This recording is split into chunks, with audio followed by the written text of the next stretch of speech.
નમસ્કાર મિત્રો, સ્વાગત છે તમારું આપણી પોતાની યુટ્યુબ ચેનલ પેન્શન ગુજરાતમાં। તો મિત્રો, આજે આપણે ડિસેમ્બર મહિનાના પેન્શન અંગે આવેલા એક મહત્ત્વના અપડેટ વિશે વાત કરવાના છીએ। મિત્રો, તાજેતરમાં જ પેન્શનરો અને નિવૃત્ત કર્મચારીઓને ખુશખબરી મળી છે અને એ અંગેની દરેક જરૂરી માહિતી તમને સરળ અને સ્પષ્ટ રીતે આ વિડીયોમાં આપીશું। તો મિત્રો, આ વિડીયોને અંત સુધી જરૂરથી જોજો। પરંતુ મિત્રો, માહિતી મેળવતા પહેલાં જો તમે અમારી ચેનલ પર નવા હોય તો આપણી આ પોતાની ચેનલ પેન્શન ગુજરાતને જરૂરથી સબસ્ક્રાઈબ કરી લેજો, કારણ કે આ ચેનલ પર અમે દરરોજ પેન્શનર તેમજ સરકારી કર્મચારીઓને લગતી તમામ માહિતી લાવતા રહીએ છીએ। તો મિત્રો, સૌથી પહેલાં વાત કરીએ તો છેલ્લા કેટલાક સમયથી દેશભરના કર્મચારીઓ અને પેન્શનરો 8મા પગાર પંચની અપેક્ષામાં છે। દરેક પસાર થતો મહિનો કર્મચારીઓમાં વધુ આતુરતા જગાવે છે। 3 નવેમ્બરના રોજ 8મા પગાર પંચની સંદર્ભની શરતોને મંજૂરી મળ્યા બાદ હવે સતત નવા અપડેટ સામે આવી રહ્યા છે। તેમાંનું એક અપડેટ એવું છે જેને કારણે ઘણા કર્મચારીઓ અને પેન્શનરોને થોડુંક શોક લાગ્યો છે। આ મુદ્દો ખૂબ જ મહત્ત્વનો છે, તેથી તેને ચોક્કસ સમજો। મિત્રો, પગાર પંચની રચના થઈને 2 મહિના થઈ ગયા છે। કેન્દ્ર સરકારના કર્મચારીઓ અમલીકરણની જાહેરાતની રાહ જોઈ રહ્યા છે। ચર્ચાઓ વધી છે અને એ વચ્ચે નાણાં મંત્રાલય તરફથી મોટો પ્રતિભાવ આવ્યો છે। નાણામંત્રીએ સંસદમાં લેખિત જવાબ આપ્યો છે કે મિત્રો, હાલમાં કર્મચારીઓને ખાસ વચગાળાની રાહત એટલે કે ઇન્ટરિમ રિલીફ આપવા અંગે કોઈ વિચારણા કરી રહી નથી। એટલે કે હાલમાં 8મું પગાર પંચ પહેલાં કોઈ અલગથી વધારો મળવાની શક્યતા નથી। મિત્રો, નાણામંત્રીએ આ પણ સ્પષ્ટ કર્યું છે કે મોંઘવારી ભથ્થું એટલે કે ડીએ મૂળ પગાર સાથે મર્જ કરવાનો કોઈ પ્રસ્તાવ સરકારની સમક્ષ નથી।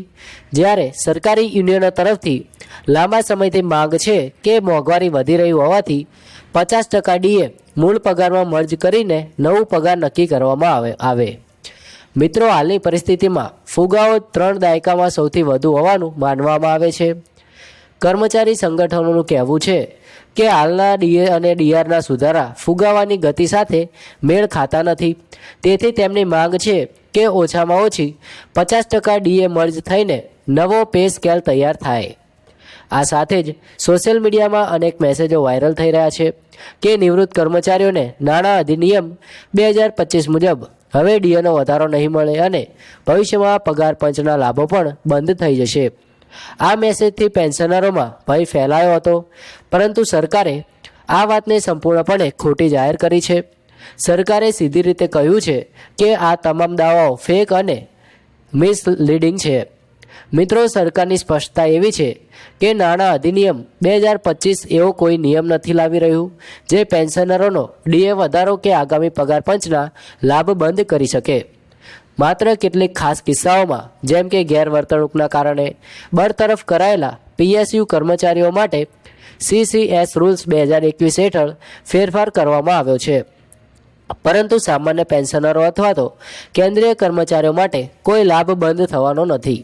એટલે હાલ સોશિયલ મીડિયા પર ફરતી અફવાઓ પર વિશ્વાસ યોગ્ય કરવો નહીં। મિત્રો, ડિસેમ્બર મહિનાની પેન્શન અને ડીએ સંબંધિત સ્પષ્ટતા એટલી છે કે ડીએને બધાને મળે છે, બંધ થવાનું નથી। 8મું પગાર પંચની પ્રોસેસ ચાલુ છે, પરંતુ ઇન્ટરિમ રિલીફ અંગે હાલ કોઈ વિચારણા નથી। ડીએ મર્જરને લઈને પણ સરકાર પાસે પ્રસ્તાવ નથી। વાયરલ મેસેજોમાંથી મોટા ભાગના ફેક છે। મિત્રો, આ તમામ અપડેટ્સને ધ્યાનમાં રાખીને પેન્શનરોને આવતા મહિનામાં મળનારી પેન્શનમાં કોઈ નકારાત્મક અસર થવાની નથી। નિયમિત પેન્શન આપી દેવાની પ્રક્રિયા સામાન્ય રીતે ડિસેમ્બર શરૂ થતાં જ શરૂ થાય છે। ડીએ વધારાનો અસર આગામી પીરિયડ મુજબ જ અપાશે। મિત્રો, આજની માહિતી એટલી જ। જો તમને આ અપડેટ ઉપયોગી લાગી હોય તો આ માહિતીને આગળ શેર કરજો, જેથી અન્ય પેન્શનરો સુધી પણ સાચી માહિતી પહોંચી શકે। અને મિત્રો, ફરી મળીશું આવી જ માહિતી સાથે। ત્યાં સુધી જય હિન્દ, વંદે માતરમ।